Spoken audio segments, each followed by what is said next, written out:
राजनीतिक नेता को मंदिर मस्जिद बनाना और उसके ऊपर राजनीति करना शोभा नहीं देता है। মাননীয় অভিষেক ব্যানার্জি, আপনি যে কথা বললেন, আমি আপনাদের কাছে বলতে চাই, হুসেন গাজী, আপনার কথার সঙ্গে আমি একমত, আমি চ্যালেঞ্জ করলাম। আপনার দিদিমণিকে বলুন মুখ্যমন্ত্রী পদ থেকে ইস্তফা দিতে, এবং তৃণমূল দল কংগ্রেস থেকে ইস্তফা দিয়ে আপনার দিদি সন্ন্যাসী হয়ে যাবে, ওই মন্দিরের পৌরোহিত হয়ে যাবে। মহাকাল মন্দিরের শিলান্যাস হবে, জমি কিন্তু আমি দেখে নিয়েছি, রেডি করে দিয়েছি। যদি হুমায়ুন কবির বাবরি মসজিদ করার অপরাধে দল থেকে যদি সাসপেন্ড হয়, তাহলে আপনার পিসি, আপনার মা মমতা বৌদিমণি, তিনি যে পুরীর মন্দিরটা দীঘাইতে আনলে, আবার মহাকাল মন্দির করছে, আরো মন্দির করছে। আমি জানতে চাই, এই টাকা কি পিসি ভাইপোর বাড়িতে টাকা ছাপানো মেশিন আছে নাকি, যে ঘাট ঘাট করে মেশিন মারলো আর খাটখাট করে টাকা বেরিয়ে গেল? হুমায়ুন কবির কিন্তু বাবরি মসজিদ করছে, কলেজ করছে, ইউনিভার্সিটি করছে, সেখানে হাজার হাজার মানুষ ব্যবসা করছে, তাদের জীবিকা নির্বাহ করছে, এবং সেটা সম্পূর্ণ মুসলমান কমিউনিটির টাকা, দানের টাকা, চাঁদার টাকা। আর আপনারা যে মন্দির করছেন, যে জায়গা একর করেছেন, সেটা জনগণের ট্যাক্সের। আমি মাননীয় অভিষেক ব্যানার্জির একটা বক্তব্য শুনেছি, শুনে অত্যন্ত ভালো লেগেছে, অত্যন্ত খুশি হয়েছি। তবে এই খুশির সঙ্গে মাননীয় অভিষেক ব্যানার্জিকে বলতে চাই, তিনি যে কথা বলেছেন খুব ভালো কথা, এই কথাকে আমরা অসংখ্য ধন্যবাদ জানি, কিন্তু কথার সঙ্গে বাস্তবে সেটা রূপ দিতে হবে। অভিষেক ব্যানার্জি যে কথা বলেছে, যে যারা ধর্ম করছে তারা ধর্ম করুক, মন্দির করছে মন্দির করুক, মসজিদ করছে মন্দির করুক, কিন্তু সে রাজনীতি করতে পারবে না। অভিষেক ব্যানার্জির এই কথাটাকে আমি গ্রহণ করলাম, অভিষেক ব্যানার্জির এই কথাকে আমরা প্রাধান্য দিলাম, অভিষেক ব্যানার্জির এই কথায় আমি সমর্থন করলাম।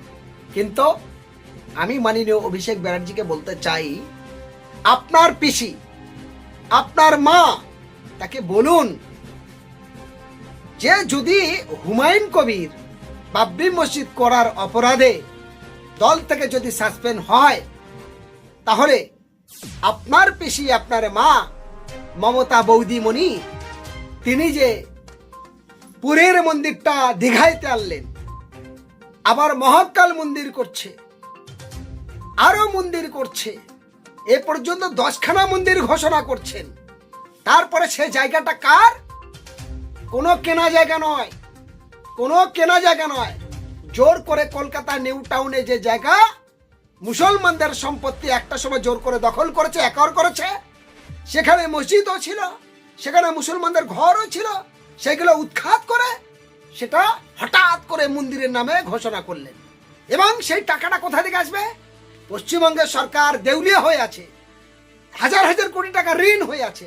পশ্চিমবঙ্গে যেখানে শিক্ষার ব্যবস্থা নেই ভালো, যেখানে চাকরির ব্যবস্থা নেই ভালো, যেখানে বেকার সমস্যা বাড়ছে, যেখানে আনএডেড মাদ্রাসা বন্ধ হয়ে যাচ্ছে, শিক্ষকরা রাস্তায় আন্দোলন করছে, সেখানে আপনার পিসি মন্দির করছে, প্রসাদ বিতরণ করছে, প্যান্ডেলে প্যান্ডেলে পুজোর টাকা দিচ্ছে। আমি জানতে চাই, এই টাকা কি পিসি ভাইপোর বাড়িতে টাকা ছাপানো মেশিন আছে নাকি, যে ঘাট ঘাট করে মেশিন মারলো আর খাটখাট করে টাকা বেরিয়ে গেল? মাননীয় অভিষেক ব্যানার্জি, আপনি যে কথা বললেন, যে मैं देखना चाहता हूं जो मंदिर कर रहा है, जो मस्जिद कर रहा है, करो, लेकिन आप पॉलिटिकल से हट जाओ। हुमायूं कबीर जो बाबरी मस्जिद कर रहे हैं, हमारा कोई दिक्कत नहीं, हजारों मस्जिद बनाओ, लेकिन आप पॉलिटिकल छोड़ दो। আমি আপনাদের কাছে বলতে চাই, হুসেন গাজী, আপনার কথার সঙ্গে আমি একমত, আমি চ্যালেঞ্জ করলাম। আপনার দিদিমণিকে বলুন মুখ্যমন্ত্রী পদ থেকে ইস্তফা দিতে, এবং তৃণমূল দল কংগ্রেস থেকে ইস্তফা দিয়ে আপনার দিদি সন্ন্যাসী হয়ে যাবে, ওই মন্দিরের পৌরোহিত হয়ে যাবে।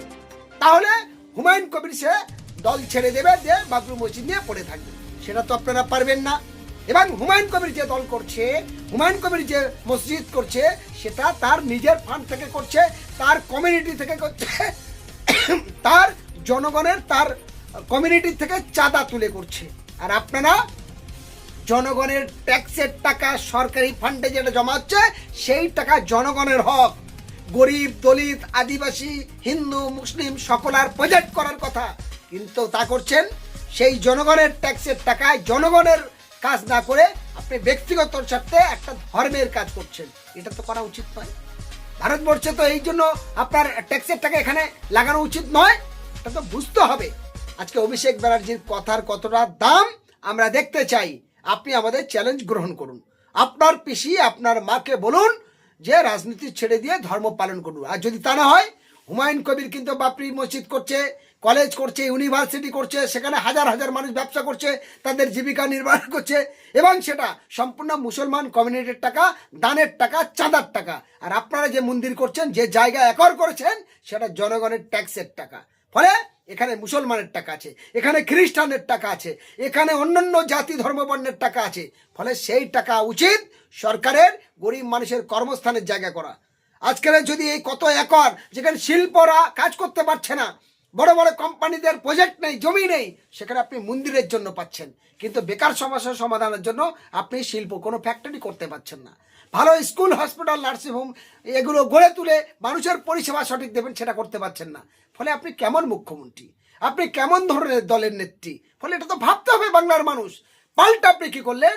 মুসলমানদের সঙ্গে বড় প্রতারকের ফাঁদ করলেন। হঠাৎ আচমকা আপনি 26শে নভেম্বর ঘোষণা করলেন, 5ই ডিসেম্বর পর্যন্ত সমস্ত লাস্ট, সেখানে আপনি 1 তারিখে বড় বড় জমি, বড় বড় গোরস্থান, ঈদগাহ, মসজিদ, মাদ্রাসা উইথ কোটালে করে দিলেন, ডিএম এর নামে করে দিলেন।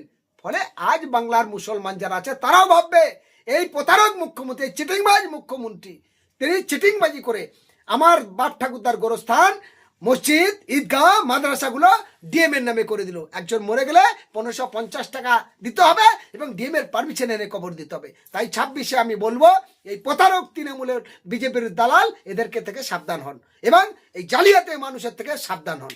আমরা দেখেছি সারা দেশ জুড়ে কি অবস্থা হচ্ছে। একা দাঁড়িয়ে বাংলার শিল্প, সংস্কৃতি, শিক্ষা, স্বাস্থ্য, কর্মস্থান সমস্ত পরিবর্তন ঘটাতে গেলে এই তৃণমূল বিজেপিরও পরিবর্তন ঘটাতে হবে। এটা কত মিনিট?